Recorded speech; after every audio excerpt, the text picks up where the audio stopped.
And good evening. My name is Stella Pizas. I'm the president, and this is Deb Ogar, our secretary. The Persephone Education Foundation began in 1996 with the goal of providing unique, varied, and innovative learning programs to enhance the educational experience of Persephone students. We fundraise for this throughout the year with our Tom Lattice Memorial Golf Outing and other small events. We are thrilled to have funded grants for the past 20 years and hope that many of our grants have made a positive impact on our students. In just the past 10 years, we have funded 32 grants to the high schools, 38 grants to the middle schools, and 60 grants to elementary schools. We thank the staff and the Board of Education for supporting our fundraisers, which make these grants possible. We are pleased to award over $24,000 in grants this year to the Persephone Troy Hills Board of Education. Our grants fund activities in the areas of reading, writing, history, technology, music, math, and science. Through our grants, students will be participating in history competition, creating a STEM squad club with help from Picatinny Arsenal engineers, and attending a science assembly learning about states of matter and the atmosphere. We have an ESL grant to help students expand their vocabulary, and author Dan Gutman will be spending a day at 2 elementary schools teaching them how a book is completed from beginning to end. We are funding cultural arts grants where high school students will be participating in a choral mini residency. Middle school students will be attending theatrical workshops for a Shakespearean play, and a New Jersey Symphony Orchestra will perform for elementary students. There are grants that give our multi-disabled students the opportunity to enhance their social skills through community exploration, and another grant that encourages social skills through instruments for our autistic students. And students at one of our middle schools will also learn character education through a program called The Man in the Red Bandana, which teaches selflessness, kindness, and leadership. So more information on present and past grants is on our website, pef4kids.com, and our Facebook page. And our website can be accessed through the district webpage, and we encourage you all to like us on Facebook. Thank you. Good evening. My name is Cindy Stavro, and I'm the chair of the Par Hills Project Graduation Committee. We continue to research where Project Grad is held each year, and we are also considering the budget, and we have decided to change our venue once again this year, and we're now going to iPlay in Freehold. It's about an hour away, but the kids won't mind on the bus. It's about another $3,000 less. Actually, last year was about $24,000. We're about $21,000 this year. 2 years ago, it was about $42,000 at MetLife. So we've definitely made a big difference. The night's going to include fun activities for the kids, inflatables, bubble soccer, food all night, 4D theater. We will keep them busy from when they get there to when they leave, and they'll be full of refreshments. And because of the donations through the town, we also have a little raffle, and some of the seniors will walk away with some really nice gifts. And there'll be a hypnotist to calm everybody down, then we sugar them back up. Cookies and coffee at the end of the night. I'm asking the board to continue to keep us in their budget for next year and to keep the cost low. We have begun our fundraising already this year, and we'll continue to keep it so every child can go. Our goal is to get every senior to attend. Our average is about 80 to 85% attending, which is really good. I'd love to see 100. I'd also love to see everybody go and not have to pay. But right now, we're going to try to keep it about 75, hopefully a little lower per student. I'll take this over to Amy. Hello, everyone. I'm chairing the Persephone High School 2018 project graduation, my second year doing it. I don't have a senior this year, but I will, coming up the ranks. So project graduation, for those of you that maybe don't know yet, is an event that was established to prevent accidents caused by drug and alcohol abuse.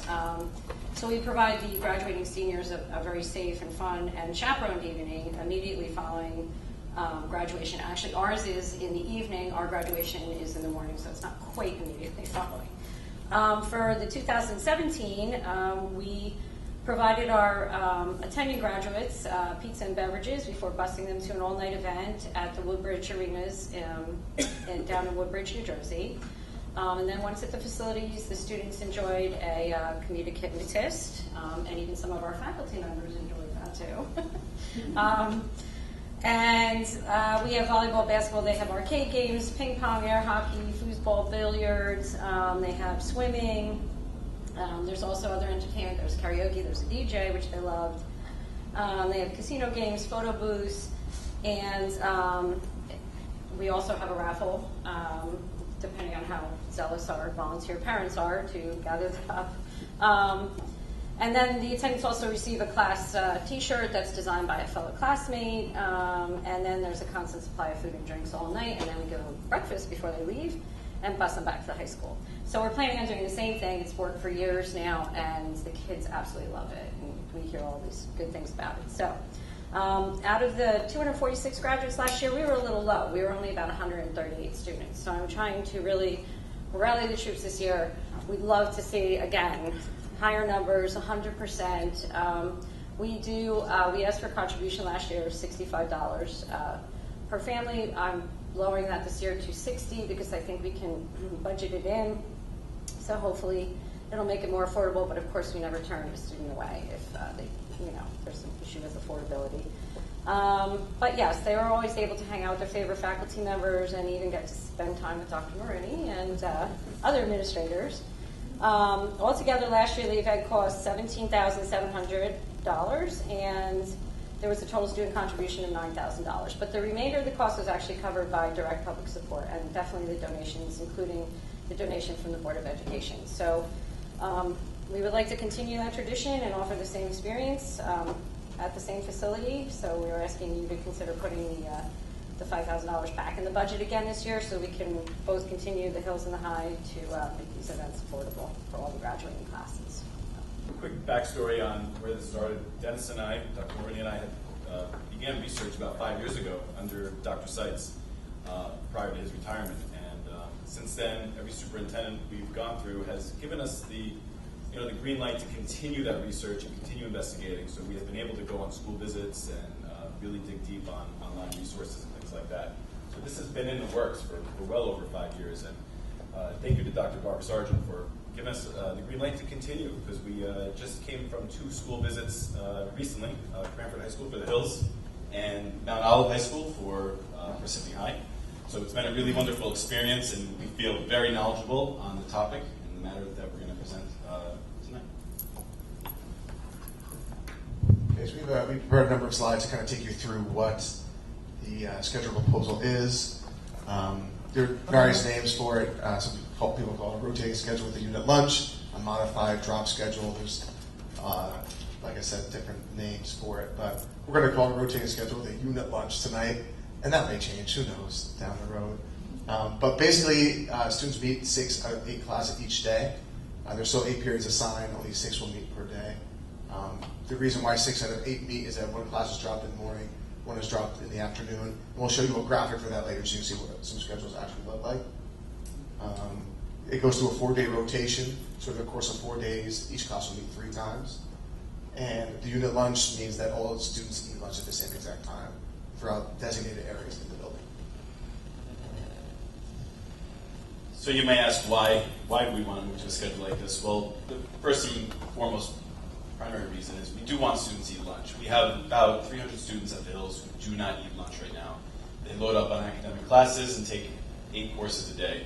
I believe at the High it's similar numbers, and it does lead to anxiety and stress. And from a mental health perspective, we want to give our students just as much importance there as we do on academics.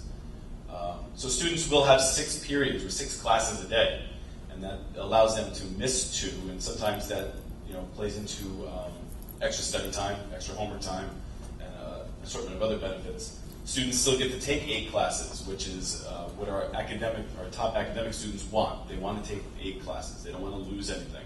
So now they get to take a lunch with that as well.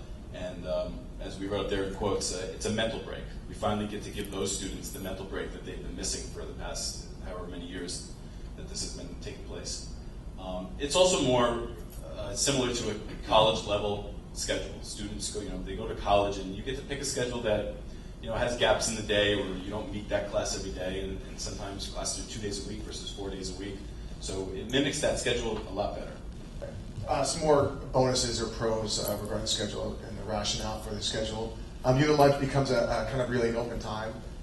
As Mike said, Mr. DeSanto said, students are of course eating during that 50-minute period, but they can do activities they can't do normally. So if you're a 3-sport athlete and you want to join the NHS or a couple of these types of schools, it's really difficult to do that with your athletic commitments or a part-time job, what have you. These things can happen, of course, during the day. You can have a club meeting in the teacher's classroom. You can all eat lunch there, and it just becomes a lot more productive. Some of the schools we visited talked about clubs becoming kind of popping up organically. The clubs that didn't exist would just kind of occur because kids that had a similar interest or a teacher who played the guitar, all of a sudden they're jamming out on Fridays in Mr. or Miss So-and-so's room. Student tardies, we have some students, I don't know if you do this, but some students come late to school all the time. It's an interesting phenomenon. And so in our current schedule, if you're late to first period, you're missing, and you have English first period, you're missing English instruction.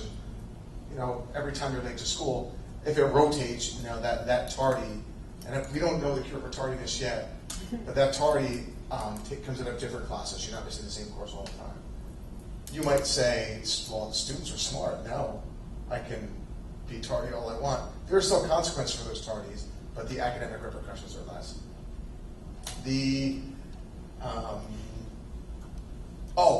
This is a really nice one, actually. So if you are a teacher, or were a teacher, or were a student, you know that certain times of the day maybe aren't optimal for learning. You're not a morning person, you have math first period. That's a brutal math class. Or if it's May and the 600 rank at high school, you're really going to be super hot sitting in your English class. This rotation allows you to have different teachers at different times of the day. It gives the students a break from the malaise of maybe an early morning class or late afternoon class, and teachers a nice break from having students, break when they wake up or what have you. And lastly, these longer periods, roughly 12 to 15 minutes longer. This is something that would have to be determined. Allow for a different type of instruction, more collaboration, more in-depth, time to do in-depth discussions, debate, some individual work, what have you. So again, we go on to more reasons why this is such a great schedule. I mean, as a former phys ed teacher myself, I would have greatly appreciated more time in phys ed. Phys ed teachers waste about 5 to 8 minutes at the beginning of every period, 5 to 8 minutes at the end of every period, just to change clothes in the locker room. That's a loss of almost 15 to 20 minutes of the instructional time. So by extending the class periods, we get more activity, and that helps. That doesn't quite happen the same way with science. We do lose a couple minutes in the science labs, but they do still meet, and there's some kinks we have to work out with AP Sciences, and we will continue to investigate what other schools are doing with that. But longer periods in general allow for more collaboration within the classroom. It allows for more planning time for teachers as well, and that helps. The final bullet there, students have more time for reflection and less information to process over the course of the school day, again, because one class drops, you now have 2 days to process the information from that class. One last addition to another nice bonus is if the whole school is eating lunch at the same time, everyone has someone to eat with. Sometimes you'll see students staying alone, and you'll assume, they have no friends, or but they probably have lots of friends, or just in a different lunch period. Sometimes kids just get stuck in a different period from their friends, and the schools that we've spoken to, kids always have someone to be with, their buddy they can find, and sometimes the teacher sitting next to that kid lunch isn't necessarily the cure for what they're looking for, so they always have a friend. These are some of the schools that have this drop rotation bell schedule, and it's a pretty impressive list. I'll spare you reading them out loud, but a lot of these schools are from Morris County. They're all over the state, and these are from NJ Monthly, these rankings? NJ Monthly. These are the NJ Monthly rankings, and these are some high-performing schools.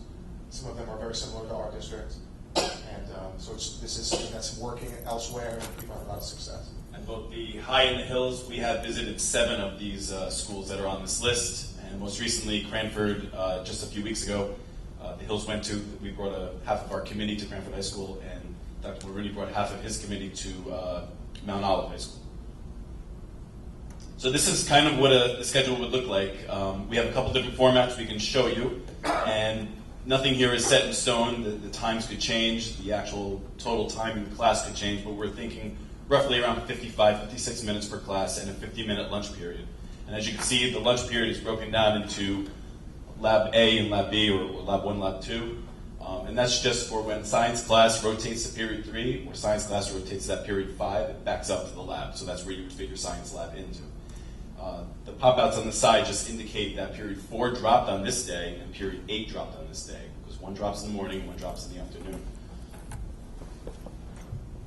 Okay, so this is what schedule looks like over a 4-day rotation. Classes are color-coded to represent class A, B, C, and D in the morning, and E, F, G, and H in the afternoon. And as you can see, they meet 3 times over that 4-day period. And different districts do it differently, whether they rotate forward or rotate backwards. Again, that's something that we would determine. But say class C is your science class, you would have lab when it butts up to the morning, or if it's class F, when the afternoon class hits that unit lunch. So it divides the day evenly into 2 halves. Over the course of that 4-day period, you're going to have a similar amount of instruction that you have now. The way to compare it, you have to break it into 20 days to get our 5-day schedule to match up to the 4-day schedule. And when you tease it out over those 20 days, you can see how the times slightly change and how we're using time, I feel, and other districts feel, more efficiently. So these are some of the ideas that Dr. Mulrooney and the committees and I have come up with that we could use for the unit lunch periods. We certainly want to see the academic piece be utilized the most. For extra help, we have thought of quiet rooms to have occurring during that unit lunchtime. There are a handful of students that do not wish to eat or want to eat quickly and then get to a quiet room and study. We also thought about, we have a reassessment topic in this district, and we exercise it really well in our schools, and there could be a room just specifically for retakes. Individual study and homework groups and tutoring going on during that unit lunch. But for those students who may want to visit the counseling office and look into college research and just meet with a counselor for a mental health break, or for whatever reason, the counselors would be available for that, as well as a child study team. And then extracurriculars and sports as well could hold meetings during the unit lunch instead of after school. We often find ourselves with students who might play soccer during the fall season, and practice takes place right after school, but they're also a part of the Key Club. And the Key Club has pretty extensive meetings after school as well. Well, now the Key Club can hold those meetings during the unit lunch, and that same student can be a part of both and feel welcome at both, and not that they're missing anything. For staff, that also equals more planning time. Teachers would still have prep time during the day, but now they have a unit lunch time where they can meet as well, or eat lunch. And there's some cases where we would have them working on a duty as well, one or the other. It's good for professional learning communities as well. We can get teachers together and talk about some serious topics involved in education. Some of the schools also we talked about, say how the brunt of your day, the majority of your day is now focused on academics. Right now we have half of our day we're running a lunch period. With this model, it's really 50 minutes of the entire day. There's a phenomenon with high school students that when they're in class, they'll do anything they can do to get down to the cafeteria. But when they're in the cafeteria, they'll do anything they can to get down towards their classes. And that kind of eliminates that interesting and irksome phenomenon. So unit lunch is the biggest kind of mental dilemma that people have when they hear this. How could we possibly feed 930 beautiful Parsippany High School students, or how many do you have, Mike? 1,000 equally beautiful Par Hill students, because it's a lot of moving parts and it's a unique space. So this is one of the main things we saw when we visited these schools. But sitting here are some of the keys, and try to wrap your brain around this, because it is abstract if you haven't seen it yet. But you have designated eating areas. So you use your cafeteria, you use your gymnasium, and you use specific hallways for location that kids can eat. The goal is to have a seat available for every student, knowing that some students opt not to do that. Some kids will be in the media center. In the high, we have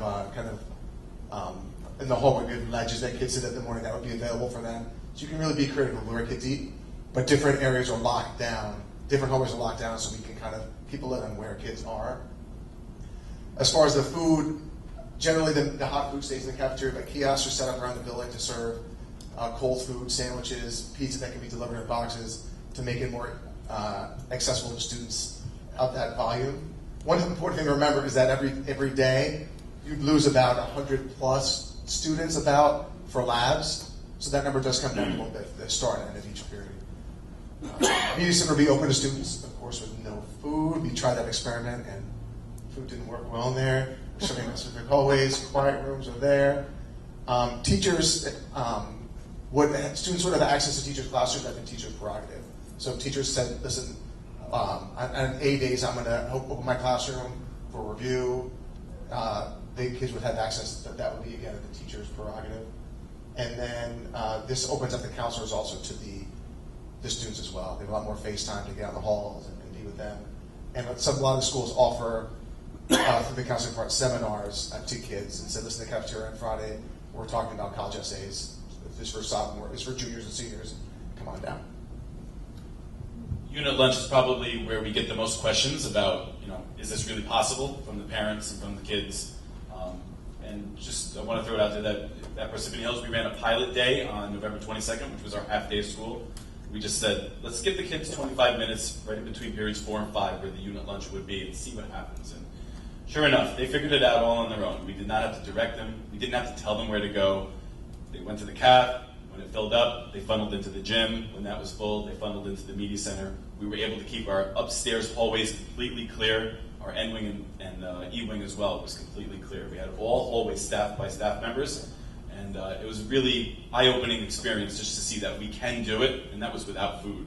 So I can only imagine that if we were able to serve food and the students were actually more engaged with what the free time was supposed to be used for, it would have run even better. Here's a great example of the teacher schedule. As you can see, the classes just rotate, just like they would for the student schedule. Teachers still get their lunch, but they also serve lunches during the week. There would be a split here in the unit lunch period where teachers could work a duty or a lunch. Towards the end, you'll see that there are some things that still need to be determined and decided and talked about. Eventually, we will be having both of our committees meeting together to try to talk about some of those decisions. Teacher duties is one of them. Science labs is another major one.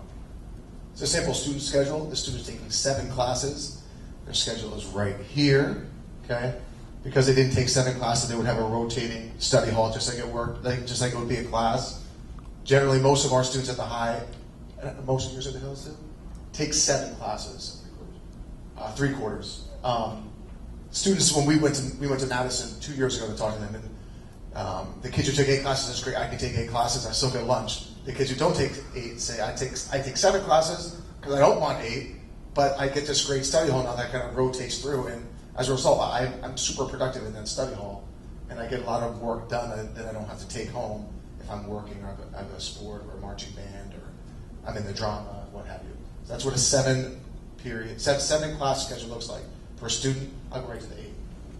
And this is what it looks like if they take 8. Because honors physics falls on day D or day 4. That's when that lab would be, the first 25 minutes of this, then into honors physics lab. There.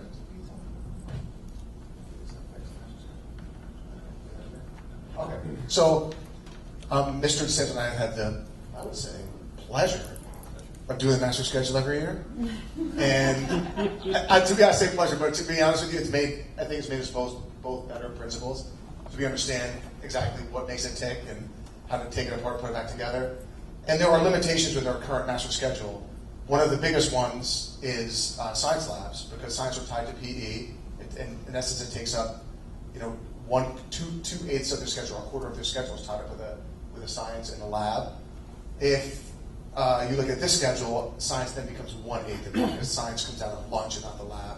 And this makes it easier to schedule kids. There are things more sad. But something particularly sad is when you have a senior who's super motivated, who wants to take these classes, get to the school that he or she wants to get into, and you can't meet those needs because of limitations in our schedule. I don't think this gives us 100% success, but I think it brings us closer to meeting each student's academic needs, particularly those who are taking more advanced courses. It really frees up. Even when we're planning teacher schedules, we can't do more than 3 in a row for teachers. We have to make sure we get a lunch for them. That all kind of goes away with this, and it takes that pressure off. Something to think about also is most students are taking 7 classes, and with this schedule they have the ability to take 8, which means they graduate with 4 more classes than our current students would. So that's a significant increase in credit for the graduation status. This slide pretty much tells us what we've already done just this year. All those dates on the top there, meetings with PTA, meetings with Dr. Sargent and the superintendent's cabinet, our school visits that we've had, and our committee meetings. So Dennis and I both have a committee that we've been working with for these past 4 to 5 years, comprised of about 6 to 7 teachers, even a couple parents, and we've had students on this committee that have since graduated, and new students have come on, and it's just been a pleasure to work with them. At the bottom, prior to 2017, Park Hills has visited Morristown High School and Livingston High School, while Park High has visited Madison and Governor Livingston. And again, several committee meetings and even one joint meeting I believe we had a few years ago. Yep. We'd like to do that again as well. So if we look at a timeline moving forward, we have this, I would venture to say, exciting schedule that we've researched, and Mike and I certainly know a lot about it. So we've kind of been speaking to our teachers, and we did some visits. We spoke to their teachers, and I think we're all, it's rare, but we're all kind of on the same page, having talked to each other and talked to our committees and kind of stakeholders in the building, is that this is something we kind of feel we need a year and a half to do right. To take the rest of this year to continue more research, I'll run you through it, and then into next year, again in 2019, 2020, kind of launch, as it were. So just things we want to continue this year is continue to meet with our committees. I actually need to formalize more of a committee. I've kind of done de facto discussion groups.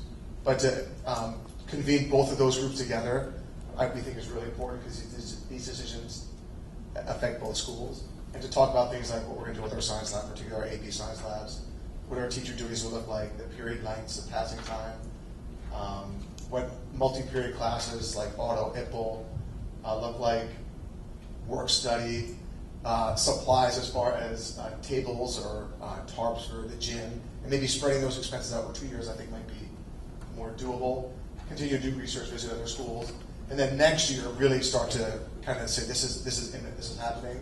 Hold Q&A sessions, hold some dry runs, do a lot of PD for teachers who are moving from traditional 44-minute lesson to 55 to 56-minute lesson, and talk about potential impact on staffing, and look at what some districts do, which is an open campus for seniors, to see what that looks like and how comfortable you are with something that is, again, potentially scary. But I think it's worth discussing. So we're super appreciative of your time and the freedom that Dr. Sargent has given us to investigate this. And we wouldn't do anything that we didn't feel was great and in the best interest for students and teachers and families. So this, I think, brings us in that direction. And when we look at, we're spending a lot of time with strategic planning, our new strategic planning goals, I think this really helps advance a lot of those goals. So thank you so much.